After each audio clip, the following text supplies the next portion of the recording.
Do you want to speak English naturally?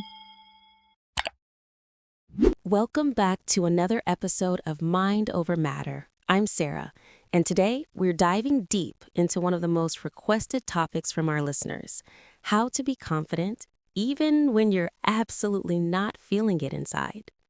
Let me start with a confession. Just last week, I walked into a networking event feeling like a complete fraud. My palms were sweaty, my heart was racing, and that little voice in my head was screaming, "Everyone here is more successful than you. They're going to see right through you." But here's the thing. By the end of that night, 3 people had asked for my business card, and one even said I seemed like such a natural at this. The truth is, confidence isn't something you either have or you don't. It's not a personality trait you're born with. It's a skill. And like any skill, it can be learned, practiced, and mastered. Part 1. Understanding real confidence. First, let's bust some myths about confidence. Real confidence isn't about being the loudest person in the room or never feeling nervous. It's not about having all the answers or pretending you're perfect. In fact, some of the most confident people I know are the ones who are comfortable saying, "I don't know, but I'll find out." True confidence is about being comfortable in your own skin, even when that skin doesn't feel quite right. It's about taking action despite fear, not because fear isn't there. It's about believing in your ability to figure things out as you go, rather than believing you need to have everything figured out before you start. Here's what I've learned after years of studying psychology and working with hundreds of people. Confidence is largely about how you show up, not how you feel. And the beautiful thing about that, you have complete control over how you show up. Part 2. The fake it till you make it science. Now, I know what you're thinking. Sarah, are you telling me to be fake? Absolutely not. What I'm talking about is based on solid psychological research. There's something called the embodied cognition theory, which basically says that our physical actions influence our mental state. Amy Cuddy's research at Harvard showed us that when we adopt powerful postures, think Superman with hands on hips, chest out, our testosterone levels increase and our cortisol levels decrease.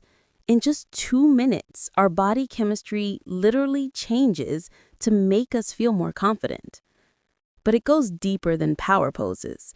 When we act confident, when we speak clearly, make eye contact, stand tall, and take up appropriate space, our brain starts to believe the story our body is telling it. It's like method acting for your own life.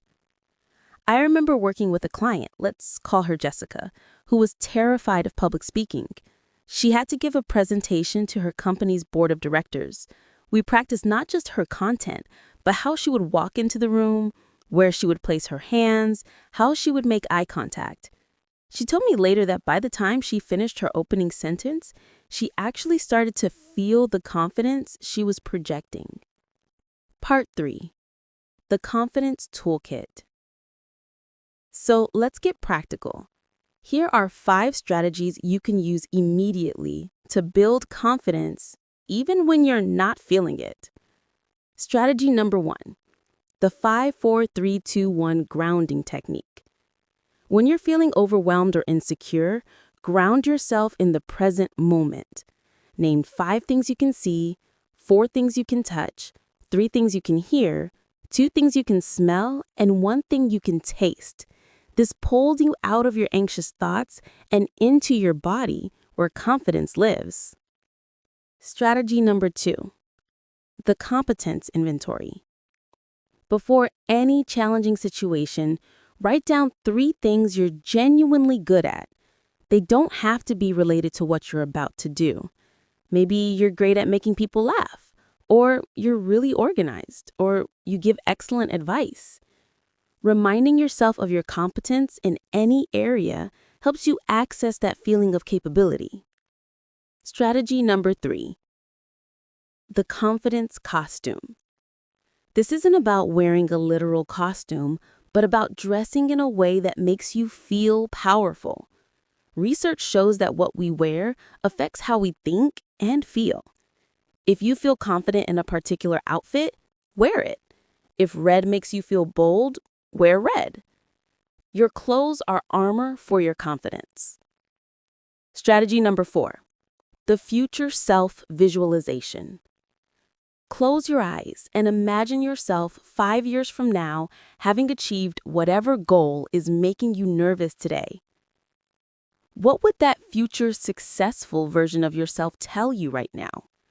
How would they handle this situation? Often, this perspective shift helps us realize that what feels enormous today is just another stepping stone. Strategy number 5, the small wins practice. Confidence builds on itself. Start with tiny actions that feel manageable. If you're nervous about networking, start by genuinely complimenting one person. If you're worried about speaking up at work, begin by asking one thoughtful question in meetings. Each small success creates momentum for bigger ones. Part 4, dealing with the inner critic. Now, let's address that voice in your head. You know the one.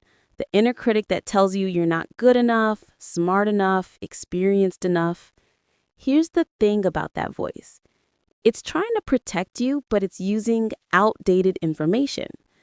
That critical voice developed when you were young, probably to keep you safe from rejection or failure. But now, as an adult, it's often holding you back more than protecting you. Instead of trying to silence that voice, which rarely works, try acknowledging it and then choosing to act anyway. I hear you, inner critic. You're worried I'm going to embarrass myself. Thanks for trying to keep me safe. I'm going to do this anyway because I know I can handle whatever happens. I learned this technique from cognitive behavioral therapy, and it's been a game changer. You're not arguing with your inner critic or pretending it doesn't exist. You're simply choosing not to be controlled by it. Part 5, the confidence paradox. Here's something that might surprise you. The most confident people often feel the least confident. They just learn to act despite those feelings. In psychology, we call this the confidence paradox. The people who seem most sure of themselves are often the ones who are most aware of what they don't know, but they've made peace with uncertainty. Think about leaders you admire. I bet if you ask them, they'd tell you about times they felt completely out of their depth. The difference is that they didn't wait until they felt ready. They acted their way into confidence. This is why fake it till you make it works, but I prefer to think of it as practice it until you become it. You're not being dishonest. You're trying on the version of yourself you want to become. Part 6, building long-term confidence. While these techniques will help you in the moment, building lasting confidence requires a different approach. It's about developing what I call confidence from the inside out. Start by keeping a confidence journal. Every evening, write down 3 things you did well that day, no matter how small. Maybe you spoke up in a meeting, helped a colleague, or simply got out of bed when you didn't want to. This practice rewires your brain to notice your successes instead of only focusing on your failures. Also, challenge yourself regularly. Confidence grows when we prove to ourselves that we can handle difficult things. Sign up for that class, apply for that job, start that conversation. Each time you do something that scares you and survive, you build evidence that you're more capable than your fears suggest. And finally, surround yourself with people who believe in you. Confidence is contagious. If you're constantly around people who doubt you or put you down, it's going to be much harder to believe in yourself. Choose your circle carefully. Closing. As we wrap up today's episode, I want you to remember this. Confidence isn't about never feeling scared or uncertain. It's about feeling those things and choosing to move forward anyway. It's about being kind to yourself when you stumble and celebrating yourself when you succeed. You don't need to wait until you feel confident to start acting confident. Start today. Stand a little taller, speak a little clearer, take up a little more space. Your future self will thank you for it. Before I sign off, here's your homework for this week.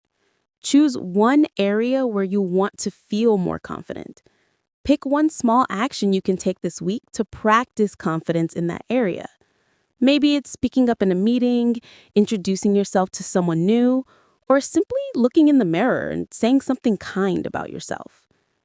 Whatever it is, remember, confidence isn't about being fearless. It's about being brave. And bravery is a choice you can make every single day. Thank you for joining me today on Mind Over Matter. If this episode helped you, please share it with someone who might need to hear it.